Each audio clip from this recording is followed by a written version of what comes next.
Now that your husband is dead, grieve, pack your bags, and never come back, my daughter-in-law said at dinner. My son just smiled and nodded. The house was never really yours anyway. I moved out without a word. The next day, I went to the bank and, I'm glad to have you here. Follow my story until the end and comment the city you're watching from, so I can see how far my story has reached. The dining room felt different without Noel's presence. The mahogany table that had hosted countless family dinners now seemed too large, too empty, despite the three of us sitting around it. I kept glancing at his empty chair, expecting to see him there with his gentle smile and calming presence. It had been exactly 1 week since we buried my husband of 32 years. 1 week since I'd stood at his graveside, feeling like half of my soul had been ripped away. The grief still sat heavy in my chest, making every breath feel labored. "Pass the potatoes, Myrtle," Romy said, her voice sharp enough to cut glass. My daughter-in-law had never used a warm tone with me, but tonight there was something different, something colder. I reached for the serving bowl, my hands still trembling slightly. The funeral had drained me more than I'd expected. At 71, I thought I'd prepared myself for this day, but nothing could have prepared me for the hollow ache that followed me everywhere now. Wade, my 43-year-old son, sat between us like a referee who'd already chosen sides. He'd barely looked at me all evening, his attention focused entirely on his wife of 15 years. The son who used to crawl into my lap when he had nightmares now couldn't even meet my eyes. "The service was beautiful, wasn't it?" I offered, trying to fill the uncomfortable silence. "Your father would have loved seeing so many people there." Romy set down her fork with deliberate precision. "Yes. Well, that's actually what we need to discuss with you, Myrtle." Something in her tone made my stomach clench. I looked between her and Wade, searching for any sign of the warmth that should exist between family members who'd just shared a loss.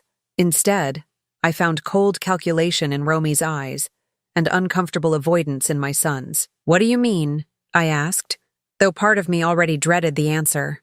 Romy straightened in her chair, assuming the posture she used when delivering ultimatums. I'd seen it before, usually when she was explaining why Wade couldn't visit me as often or why family traditions needed to change to accommodate her preferences. "Wade and I have been talking," she began, her voice taking on that false sweetness she used when she wanted something.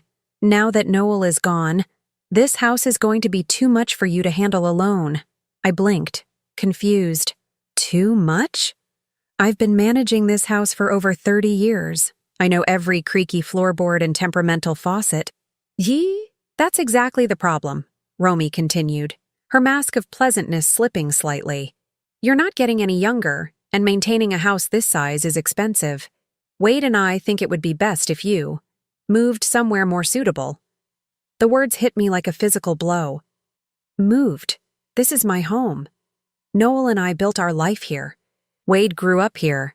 Wade finally spoke, his voice barely above a mumble. "Mom, Romy's right. The upkeep alone is going to be overwhelming for you." "I'm not helpless, Wade," I said, hearing my voice crack slightly. "And this house. Your father and I saved for years to buy this place. Every room holds memories of our life together." Romy's expression hardened. "Memories don't pay utility bills or property taxes. Be practical, Myrtle." I stared at her. This woman who'd systematically pushed me out of my son's life for 15 years. The woman who'd convinced Wade that Sunday dinners with his mother were too much pressure, and that holiday visits needed to be balanced between families, which somehow always meant more time with her relatives. "What exactly are you suggesting?" I asked, though I could feel the answer forming like ice in my stomach. "We think you should look into one of those nice senior communities," Romy said, her tone suggesting she was doing me a tremendous favor. "Somewhere with activities and people your own age. It would be so much better for you than rattling around in this big empty house." I turned to Wade, desperately hoping to see some sign that he disagreed with this plan. "Wade, you really think I should sell the house where you grew up? Where your father and I—" "It makes sense, Mom," he interrupted, still not meeting my eyes. "And honestly, Romy and I could use the space. We've been talking about expanding our family, and this house has so much potential." The meaning behind his words crashed over me like a cold wave. They didn't just want me gone, they wanted my house. The home Noel and I had lovingly restored, room by room, over 3 decades. Now that the Sogro died, live your grief, pack your bags and never come back." Romy's voice suddenly lost all pretense of civility. "The house was never really yours anyway." The Spanish word for father-in-law rolled off her tongue with casual cruelty, as if she was discussing disposing of old furniture instead of throwing out her husband's mother. Wade looked up then, and for a moment I saw something flicker in his eyes, uncertainty, maybe even guilt. But then he smiled and nodded. "She's right, Mom. This house was Dad's, and now it's mine. You were just living here." I felt my world tilt on its axis, just living here, as if 32 years of marriage, of building a life and raising a family, amounted to nothing more than extended house-sitting. "I see," I said quietly, my voice steadier than I felt. Inside, something was breaking apart, not just my heart, but my understanding of who my son was, who my family was. I stood up slowly, my legs unsteady. "I'll need some time to—" "2 weeks," Romy cut me off. "That should be plenty of time to find somewhere suitable and arrange for movers." 2 weeks. Not 2 months. Not even a reasonable timeline to grieve and plan. 2 weeks to dismantle a lifetime. Wade finally looked directly at me, and what I saw there was worse than anger or hatred. It was indifference. Complete casual indifference to my pain. "It's for the best, Mom," he said, as if he was convincing himself as much as me. "You'll see." I walked upstairs to the bedroom I'd shared with Noel, each step feeling like I was climbing a mountain. The room still smelled like his cologne, and his reading glasses were still on the nightstand where he'd left them the night before his heart attack. I sat on the edge of our bed and stared at my reflection in the dresser mirror. The woman looking back at me seemed older than 71, her silver hair limp and her blue eyes dulled by shock and grief.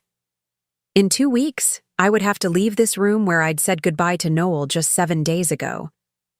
I would have to pack up 32 years of marriage into boxes and surrender it all to a son who'd just told me I'd never really belonged here anyway.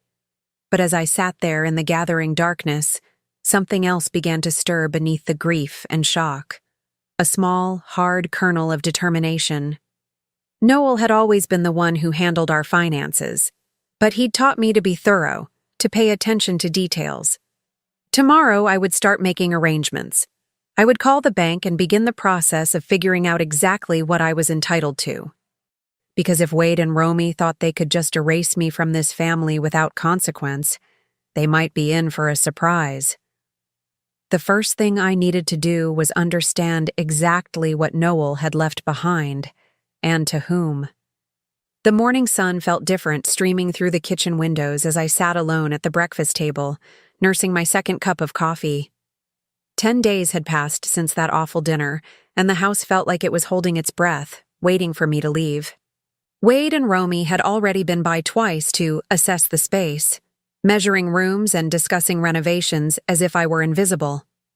Yesterday, I'd overheard Romy on the phone with a contractor, scheduling estimates for once the old woman moves out. I'd spent those 10 days in a strange bubble of numbness, mechanically sorting through belongings and trying to ignore the growing knot of anxiety in my stomach. But this morning, I finally felt ready to face the practical matters Noel would have expected me to handle. The drive to First National Bank took 15 minutes through the familiar streets of our neighborhood. I'd been making this same drive for over 20 years, usually with Noel in the passenger seat handling our banking business while I waited in the car. He'd always been protective of our finances, not because he didn't trust me, but because he said it was one less thing for me to worry about. Now I wished I'd paid more attention. Mrs. Patterson, the bank manager, greeted me with the careful sympathy reserved for recent widows. "Mrs. Henderson, I was so sorry to hear about Noel. He was such a gentleman, always asking about my grandchildren." "Thank you, Helen. He spoke fondly of you, too." I settled into the chair across from her desk, my purse clutched tightly in my lap. "I need to understand my financial situation. Noel handled everything, and I'm afraid I'm rather lost." Helen's expression softened with understanding. "Of course! Let me pull up your accounts." She turned to her computer, fingers clicking across the keyboard. After a moment, her eyebrows rose slightly. "Oh my, is something wrong?" My heart jumped. Had Wade and Romy somehow already gained access to our accounts? "Not wrong exactly, it's just, there are quite a few accounts here. More than I was expecting." Helen's voice held a note of surprise. Let me start with the joint checking account you and Noel used for household expenses. She printed out a statement and slid it across the desk. The balance was modest but comfortable, enough to cover my expenses for several months if I was careful. Relief flooded through me. At least I wouldn't be destitute. Now, Helen continued, there's also a savings account in both your names. Another sheet of paper appeared. This balance was significantly larger, enough to sustain me for years if necessary. That's wonderful, I said, feeling some of the tension leave my shoulders. Noel was always careful about saving. Yes, he was very methodical, Helen agreed, but she was still frowning at her screen. Mrs. Henderson, I'm seeing several other accounts here that I need to verify. Some appear to be in your name only. When was the last time you reviewed your complete financial portfolio with Noel? My name only? I echoed, confused. That doesn't sound right. Noel managed all our finances. Helen's fingers flew over the keyboard again. According to our records, there are 4 additional accounts, 2 CDs, a money market account, and, this is interesting, a trust account that was established 5 years ago. My head began to spin. I don't understand. Noel never mentioned any of this to me. May I ask, did your husband ever express concerns about your family situation? Sometimes clients establish separate accounts as a form of protection. The question caught me off guard. Protection? From what? I'm not sure what you mean. Helen hesitated, clearly choosing her words carefully.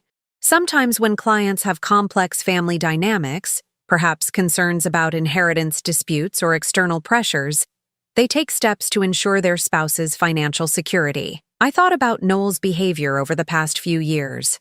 How he'd started asking pointed questions about Romy's spending habits. How he'd grown quiet whenever Wade mentioned their financial struggles. How he'd insisted on handling all our banking personally, never allowing Wade to accompany him even when our son offered. Can you tell me about these other accounts? I asked, my voice barely above a whisper. Helen printed several more pages. The first CD has been rolling over annually for 7 years.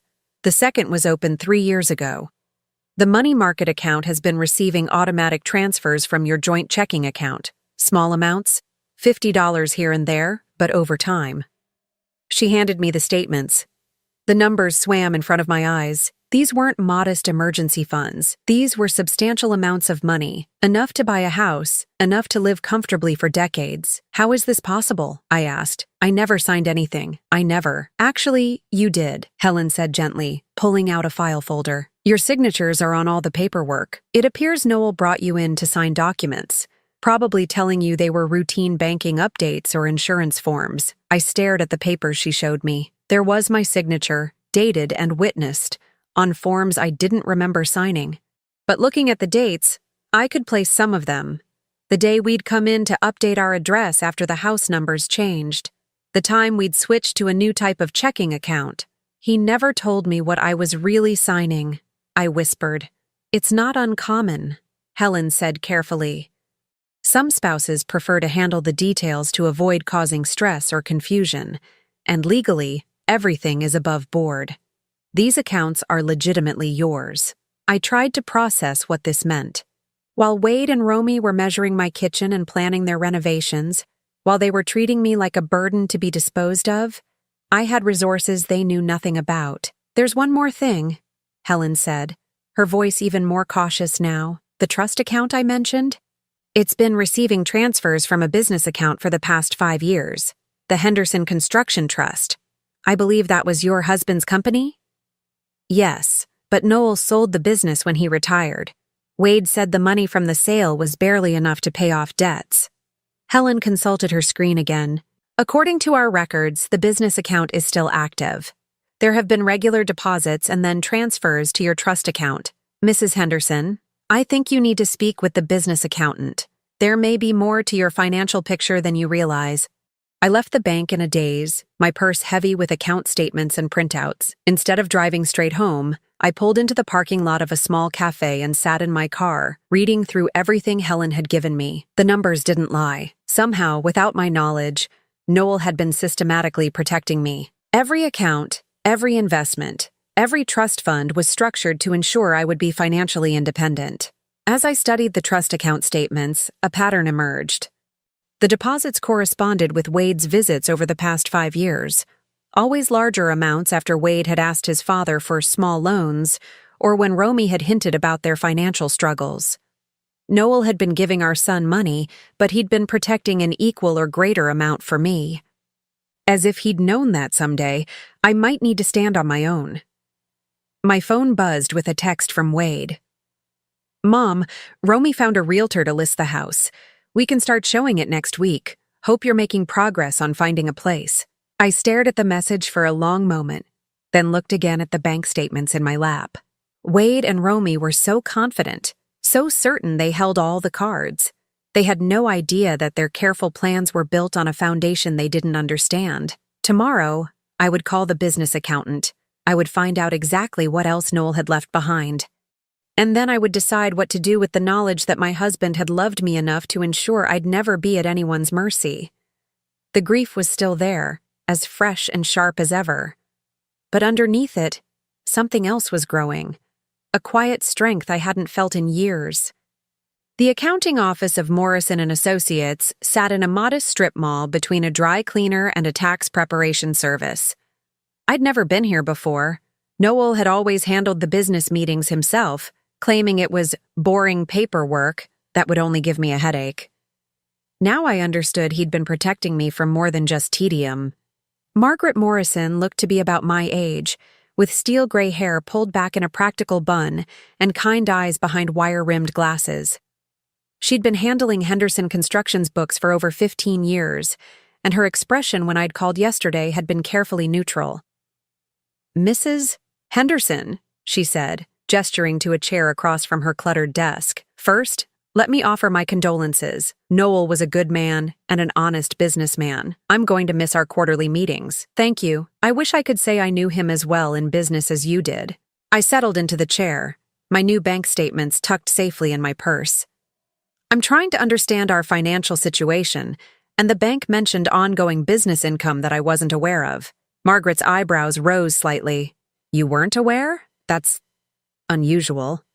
Noel spoke about you often, and I assumed." She trailed off, seeming to reconsider her words. "Please, I need to understand what's been happening. My son tells me the business was sold years ago and barely covered its debts."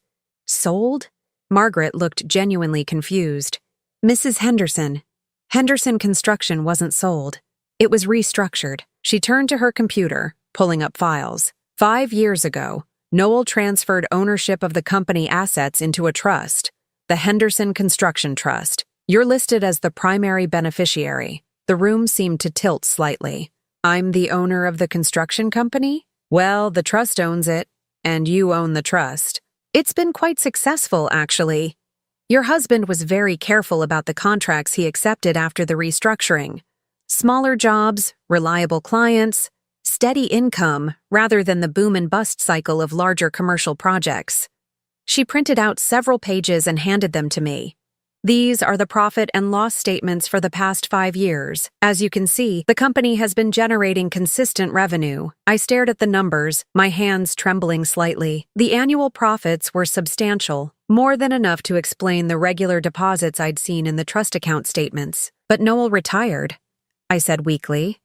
"He wasn't working anymore."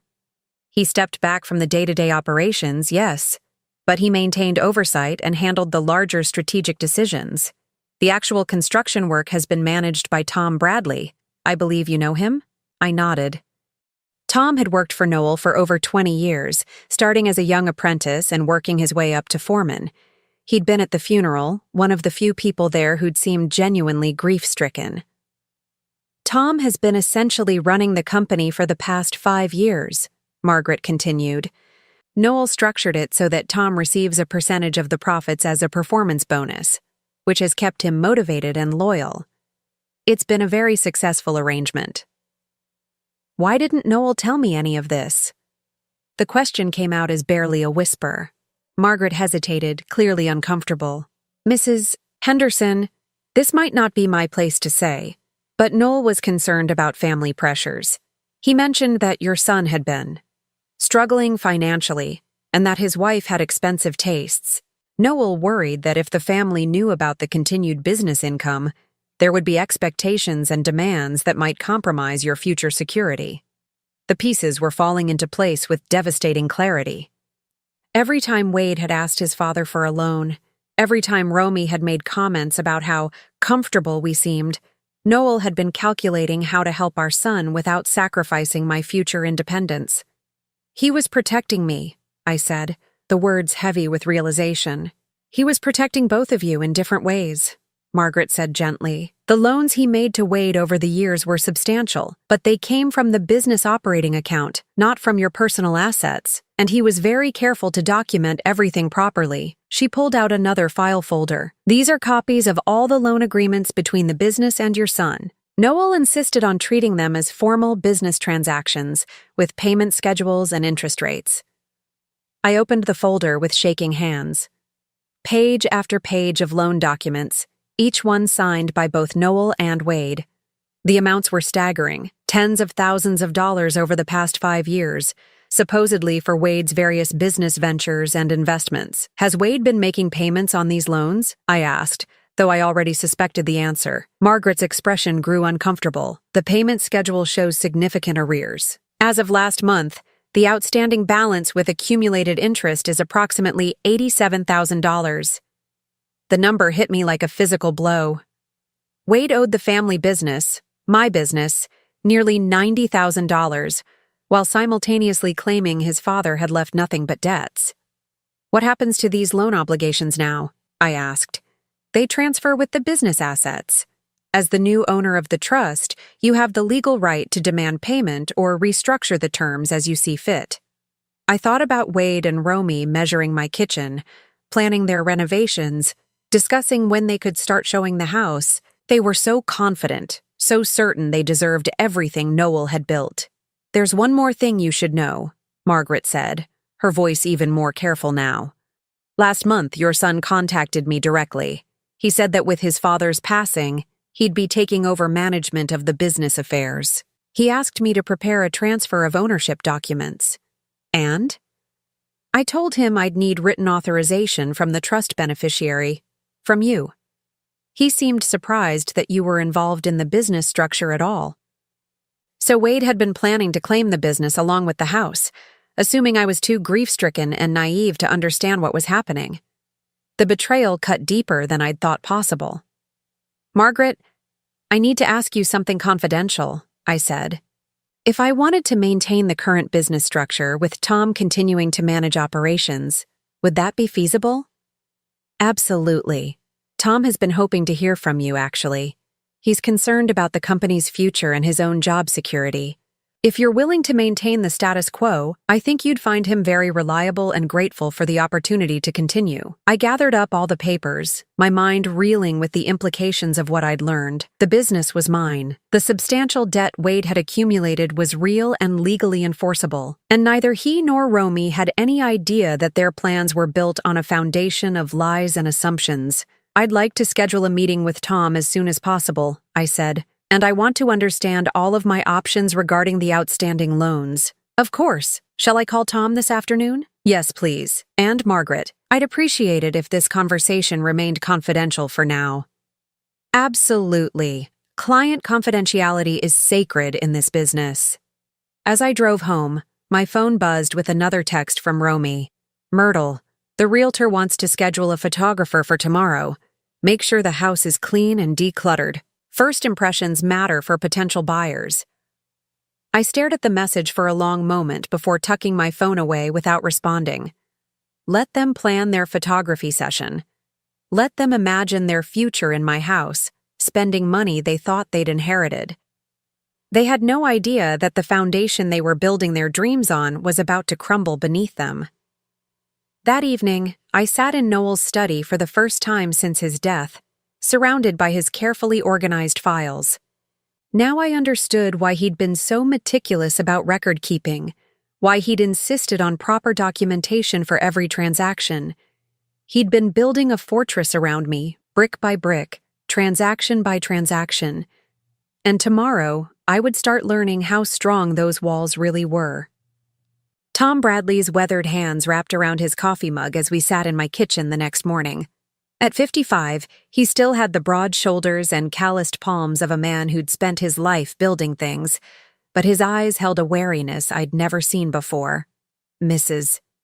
Henderson, I gotta be honest with you," he said, his voice rough with emotion.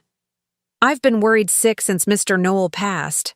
Wade came by the job site last week, talking about evaluating assets and streamlining operations. It didn't sound good for folks like me." I poured myself another cup of coffee, using the familiar routine to steady my nerves. "Tom, what exactly did my son tell you?" "He said the family was going through some financial difficulties, that tough decisions would need to be made about the business. He wanted me to give him a complete list of all our current contracts, equipment, and cash flow projections." Tom's jaw tightened. He also asked about the keys to the equipment yard and the office. "And what did you tell him?" "That I'd need to talk to whoever was actually in charge now. Mr. Noel always told me that if anything happened to him, I should wait for proper instruction from the legal owner." Tom met my eyes. He never said it would be Wade. Relief flooded through me.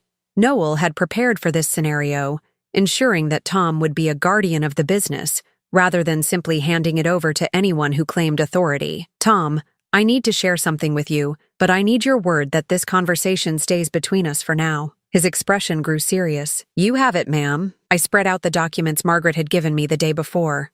"I own Henderson Construction. Not Wade. Not the estate. Me. Noel transferred everything into a trust 5 years ago, and I'm the beneficiary." Tom's eyes widened as he studied the papers. "Well, I'll be damned. Pardon my language, ma'am, but Mr. Noel was always thinking 3 steps ahead." "He was indeed, and according to these records, the business has been quite profitable under your management." A flush of pride crossed Tom's features. "We've built a good reputation, Mrs. Henderson. Steady clients, quality work, fair prices. Mr. Noel taught me that repeat customers are worth more than any single big score. I want you to continue exactly as you have been," I said, "but I need to understand something. Wade has been less than honest about the family's financial situation. Can you tell me about any interactions you've had with him regarding business matters?" Tom's expression darkened. "There have been several over the years. He'd come around when Mr. Noel wasn't there, asking about cash flow, wanting to know about upcoming payments from clients. A couple times he suggested that maybe the business could help him out with some temporary funding for investment opportunities." "And what did you tell him?" "That he'd need to talk to his father. I'm not stupid, Mrs. Henderson. I could see what was happening." Tom's voice grew harder. "Last year, he actually showed up at the bank the same day we deposited a big payment from the Morrison office building project. Just coincidence," he said. "But he was mighty interested in talking to the teller about the deposit." My stomach clenched. Wade had been monitoring the business income, probably trying to time his requests for loans to coincide with maximum available cash. "Tom, I want to ask you something, and I need complete honesty. Do you think Wade understands how much money has been flowing through this business?" Tom was quiet for a long moment, considering. "I think he knows it's more than your family let on, but I don't think he knows the full extent. Mr. Noel was very careful about keeping business and personal finances separate, at least on paper." "What do you mean?" "Well, your husband was smart about it. When Wade would ask for help, Mr. Noel would tell him the business was struggling, that margins were tight. But then he'd find a way to help anyway, usually as a loan from the business account rather than from his personal funds." Tom pulled out his own small notebook, worn from years of use. "I keep track of everything, Mrs. Henderson. It's a habit Mr. Noel taught me. According to my records, Wade has received payments totaling about $93,000 over the past 5 years. The number was even higher than what Margaret had shown me. Payments? Not loans? That's what I mean about Mr. Noel being smart. He'd structure them as loans on paper, with payment schedules and everything. But he never actually enforced the payment terms. Wade would miss a payment, and Mr. Noel would just let it slide. So Wade thinks he owes nothing." "Wade acts like he owes nothing," Tom corrected. "Whether he really believes it or just pretends to believe it, I can't say." As if summoned by our conversation, I heard a car door slam in the driveway. Through the kitchen window, I could see Wade's Honda Pilot parked behind Tom's work truck. "That's my son," I said quietly. I don't want him to know we've been talking about business matters. Tom nodded and quickly gathered up the papers I'd shown him. Mrs. Henderson, whatever you decide to do, you have my full support. Mr. Knoll was a good man, and he trusted you enough to put everything in your name. That's good enough for me. Wade walked in without knocking, something that would have irritated Noel but which I'd learned to accept over the years. "Morning, Mom," he said, barely glancing at Tom. "I wasn't expecting company." "Tom stopped by to check on me," I said smoothly. "You know how thoughtful he's always been." "Right." Wade's attention was already elsewhere, his eyes scanning the kitchen as if evaluating it for resale. "Actually, Tom, I'm glad you're here. We need to talk about the business situation." Tom's expression became carefully neutral. "Oh. With Dad gone, there are going to be some changes. The family needs to make some practical decisions about assets and ongoing obligations." I watched this exchange with fascination. Wade was so confident, so certain of his authority. He had no idea he was trying to claim something that had never belonged to him. "What kind of changes?" Tom asked. "Well, we'll need to evaluate whether it makes sense to continue operations, or if it would be better to liquidate assets and settle any outstanding debts." Wade's tone was casual, as if he were discussing what to have for lunch. "I see. And who's making these decisions?" Wade blinked, clearly not expecting the question. "The family, of course. I'll be handling Dad's business affairs going forward." "Will you now?" Tom's voice was carefully neutral, but I caught the slight emphasis on you. "Mom, you might want to make some fresh coffee," Wade said, dismissing me as he always had when important conversations were taking place.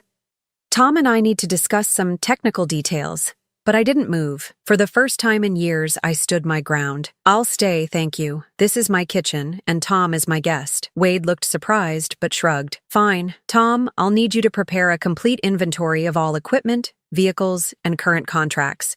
I'll also need access to the business accounts, so I can assess the financial situation." "I'd be happy to help with that," Tom said carefully. "Who should I coordinate with regarding authorization for account access?" "With me, obviously. And you have the legal authority to access Henderson construction accounts because—" Wade's confidence wavered slightly. "Because I'm Noel Henderson's son and heir." "I see. And do you have documentation showing that you're authorized to act on behalf of the business?" The kitchen fell silent, except for the ticking of the old clock above the sink.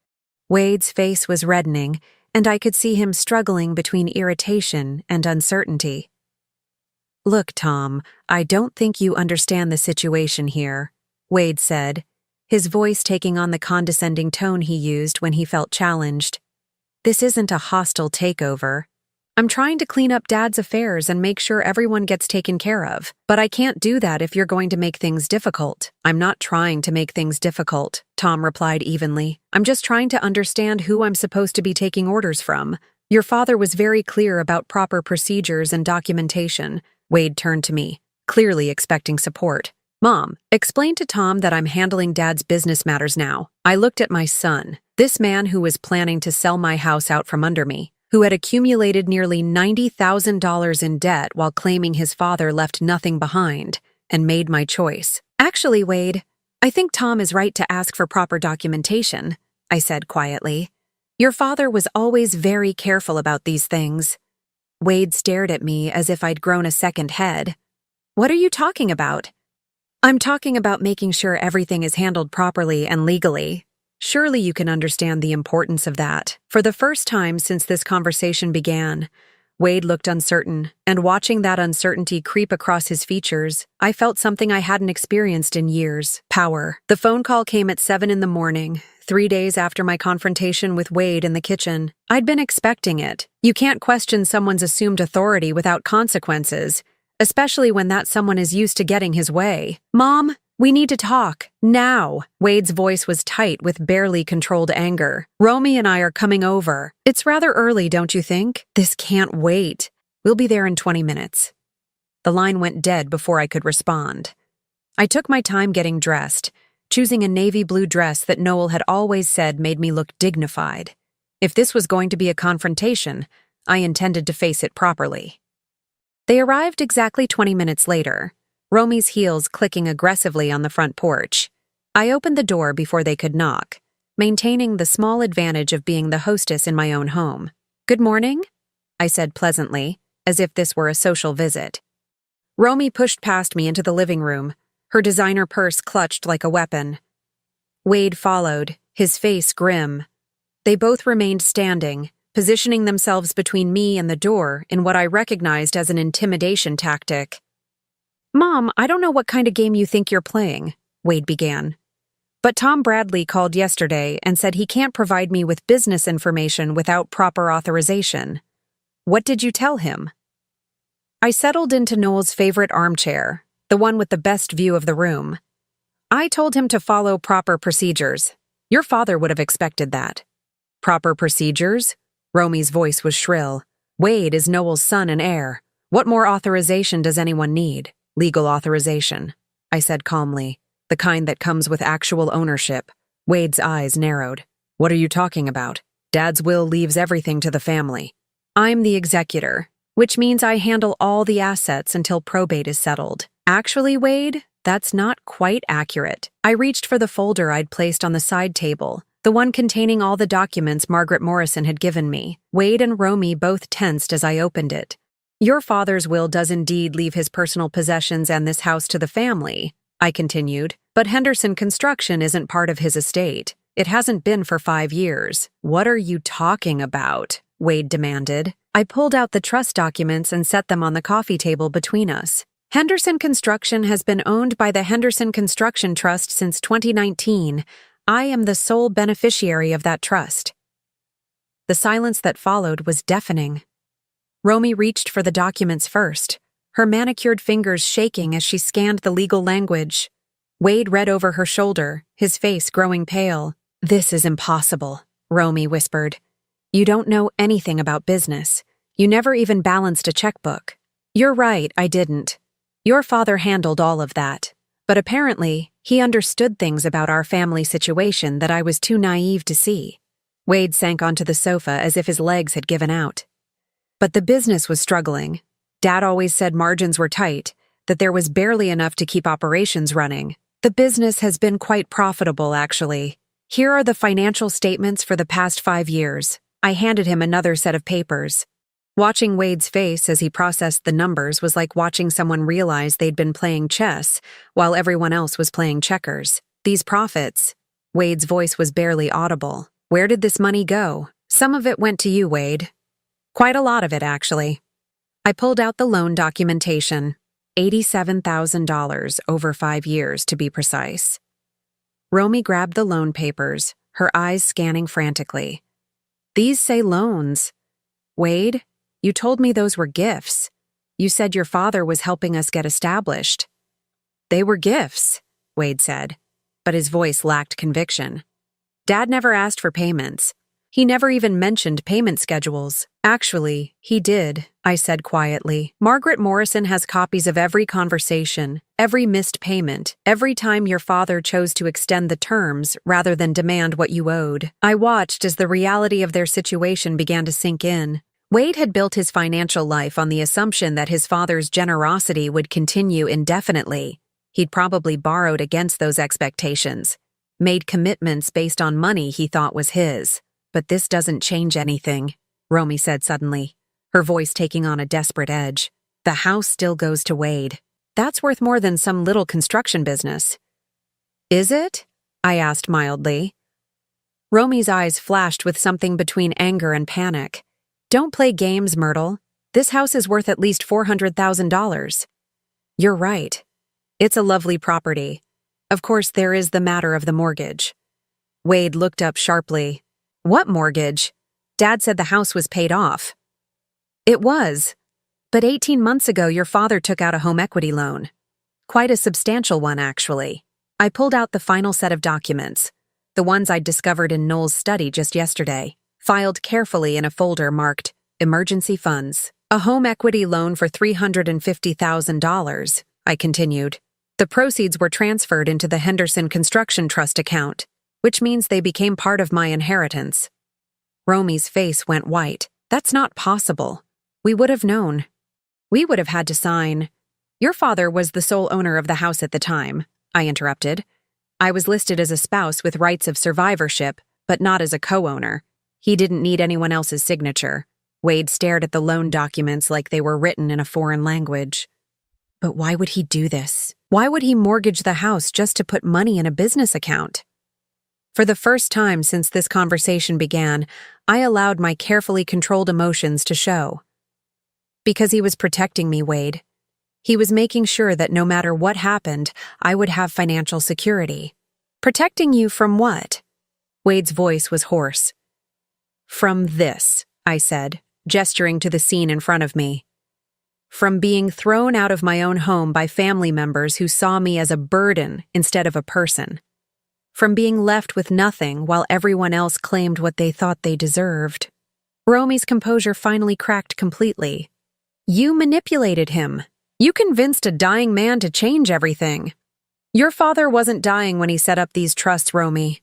He was planning, and the fact that he felt the need to plan for this scenario should tell you something about how he viewed our family dynamics. Wade's hands were shaking as he set down the papers. Mom, surely we can work something out. You don't really want to run a construction business. And the house. This house is our family home. It should stay in the family. It is staying in the family, Wade. It's staying with me. But the mortgage payments, Romy said desperately. How will you afford the mortgage payments? The same way your father intended, with income from Henderson Construction. Tom Bradley assures me the business is quite stable, and Margaret Morrison says the cash flow will easily cover the loan payments with plenty left over for my living expenses. I stood up, smoothing my dress. Now, I believe you mentioned something about moving out? I think that's still an excellent idea. Not for me, of course, but I'm sure you'll find somewhere lovely to start fresh. Wade looked at me as if seeing me for the first time. Mom, you can't be serious.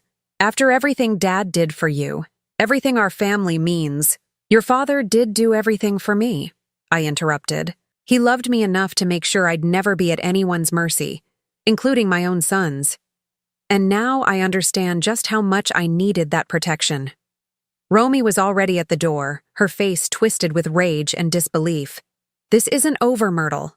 We'll fight this. We'll contest everything. You're welcome to try, I said calmly. But you should know that everything your father did was completely legal and properly documented. Margaret Morrison is very thorough, and she's already provided copies of all relevant documents to my attorney. Wade paused at the door, his expression a mixture of confusion and hurt. I don't understand, Mom. Why are you doing this to us? I'm not doing anything to you, Wade.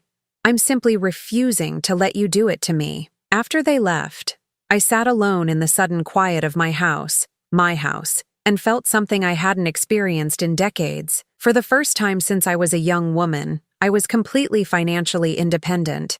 I owed nothing to anyone, and no one could take away what I had. Noel had given me more than money. He'd given me freedom. 6 months later, I stood on the deck of my new oceanfront cottage, watching the morning sun paint golden streaks across the Pacific. The sound of waves against the rocks below had become my daily symphony, replacing the familiar creaks and settling sounds of the old house. The cottage in Mendocino was smaller than the family home, but it was entirely mine.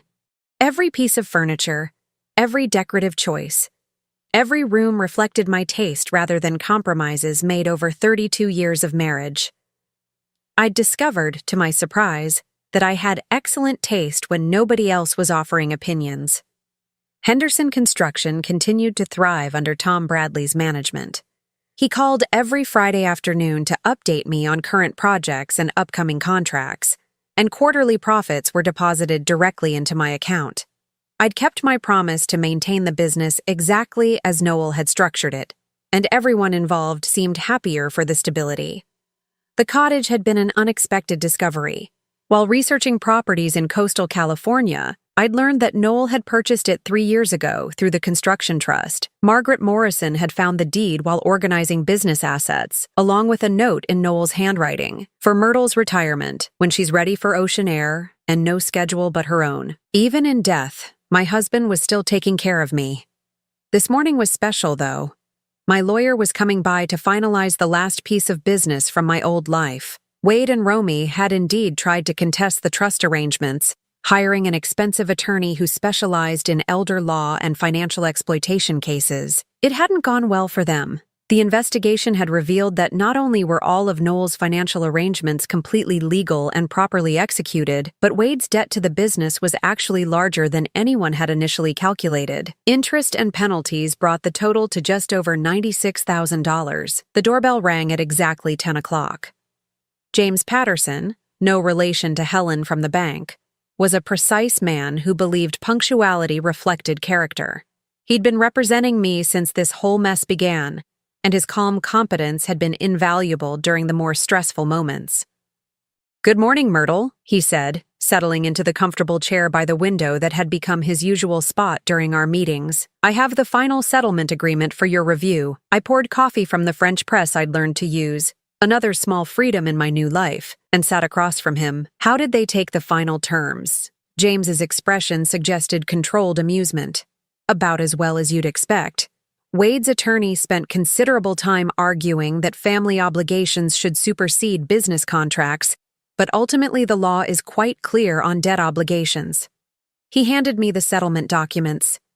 After 6 months of legal wrangling, Wade and Romy had agreed to terms that acknowledged the full debt and established a payment plan that would take them 8 years to complete, assuming they never missed a payment. They tried once more to negotiate a family forgiveness clause. James continued. "Wade actually broke down in the final meeting, claiming that you were destroying your relationship with your only son over money. And what did you tell them?" "I reminded them that I was representing your financial interests, not your family relationships. Though I may have mentioned that most mothers don't have to sue their children to collect legitimate debts. The settlement also included a provision that particularly satisfied me. If Wade and Romy defaulted on payments, the business could legally garnish Wade's wages and place liens on any property they purchased. It was a safety net that would ensure I received what was owed, regardless of their future financial decisions. "There's one more thing," James said, pulling out a separate envelope. "This arrived for you yesterday." The envelope was addressed in Wade's familiar handwriting. Inside was a brief note on plain paper. "Mom, I know you probably won't forgive me for fighting you on this, but I wanted you to know that I finally understand what Dad was doing. It took losing almost everything for me to see how much I'd taken for granted. Romy and I are getting marriage counseling, and I'm working 2 jobs to meet the payment schedule. I'm hoping that someday you might be willing to talk to me again. I'm sorry for everything. Wade." I folded the letter carefully and set it aside. The apology was genuine, I could tell, but it was also 6 months too late and motivated by consequences rather than conscience. "Any response you'd like me to convey?" James asked. "No. If Wade wants to rebuild a relationship with me, he can do it the same way he'll pay off his debt. Gradually, consistently, and over time."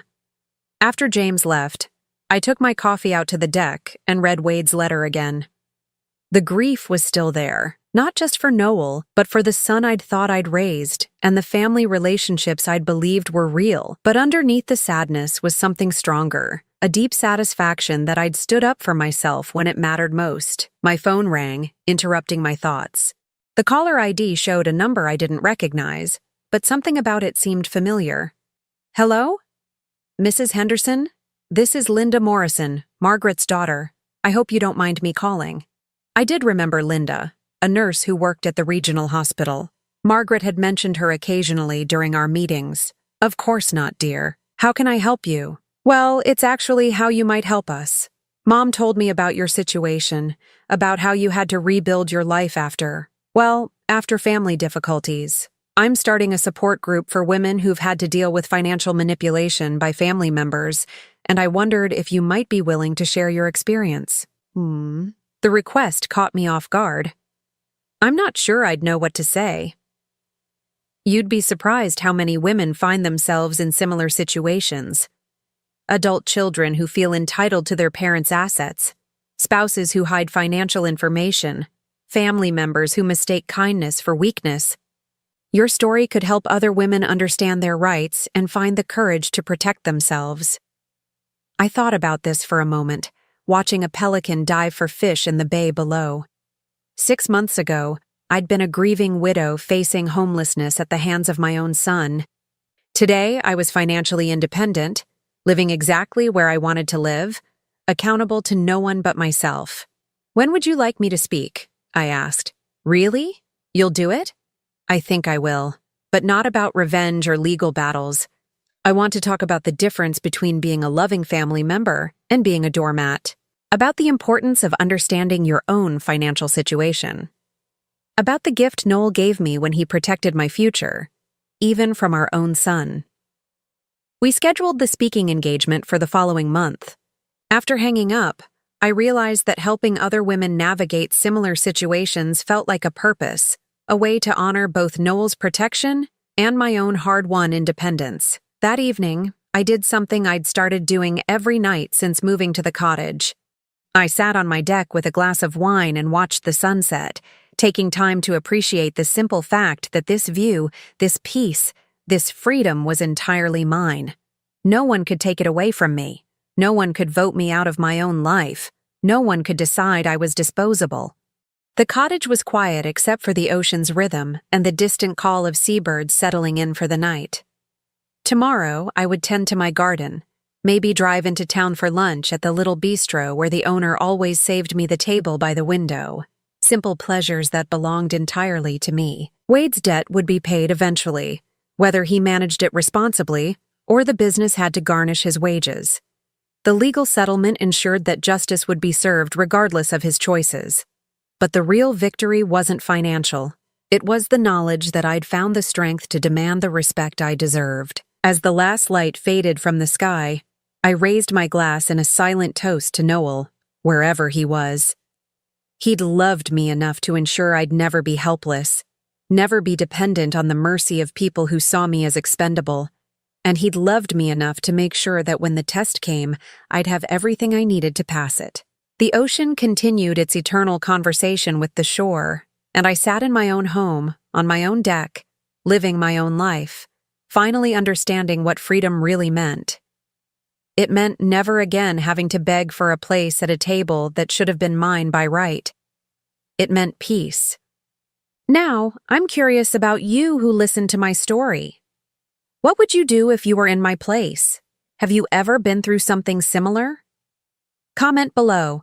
And meanwhile, I'm leaving on the final screen 2 other stories that are channel favorites, and they will definitely surprise you. Thank you for watching until here.